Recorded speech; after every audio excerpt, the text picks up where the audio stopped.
Halo Sobat Sejarah, pernah nggak sih kalian membayangkan bagaimana sebuah peristiwa di benua lain bisa mengubah nasib bangsa kita? Perang besar meletus di Eropa tahun 1914, tapi tahukah kamu, perang ini ikut mengubah nasib bangsa kita Indonesia. Sebelum kita bahas dampaknya ke Indonesia, yuk kita pahami dulu apa yang bikin perang ini bisa pecah. Bayangkan Eropa saat itu seperti kompetisi yang sangat panas. Negara-negara besar terbagi jadi dua kubu.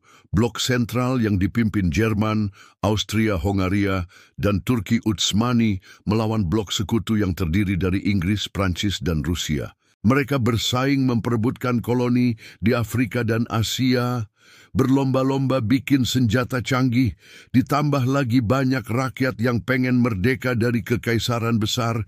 Situasinya udah kayak bom waktu yang siap meledak. Dan boom, pemicunya adalah pembunuhan Pangeran Franz Ferdinand dari Austria oleh seorang nasionalis Serbia pada 28 Juni 1914. Perang yang berlangsung dari 1114 sampai 1118 ini bukan perang biasa. Ini adalah perang parit yang mengubah cara berperang modern. Tentara-tentara bertahan di parit-parit panjang, saling serang dengan teknologi baru yang mematikan. Tahun 1917 terjadi revolusi di Rusia yang bikin mereka keluar dari perang. Setahun kemudian 1919 blok sentral akhirnya menyerah.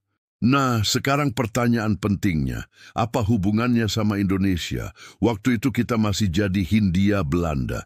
Meski Belanda netral dalam perang, dampaknya ke Indonesia nggak main-main. Ekspor kopi, gula, dan teh kita ke Eropa anjlok. Harga-harga barang melambung tinggi. Banyak buruh kehilangan pekerjaan. Pemerintah kolonial makin keras mengawasi rakyat. Tapi justru disinilah hal menarik terjadi. Krisis ini malah membangunkan kesadaran politik rakyat Indonesia. Organisasi-organisasi pergerakan seperti Sarekat Islam dan Indische Partij makin aktif. Orang-orang mulai sadar, sistem kolonial ternyata nggak sekuat yang mereka kira.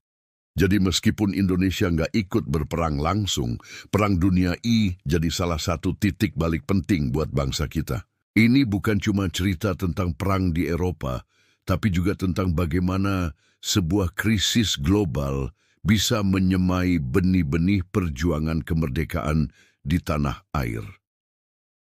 Gimana? Menarik kan melihat sejarah dunia dari kacamata Indonesia?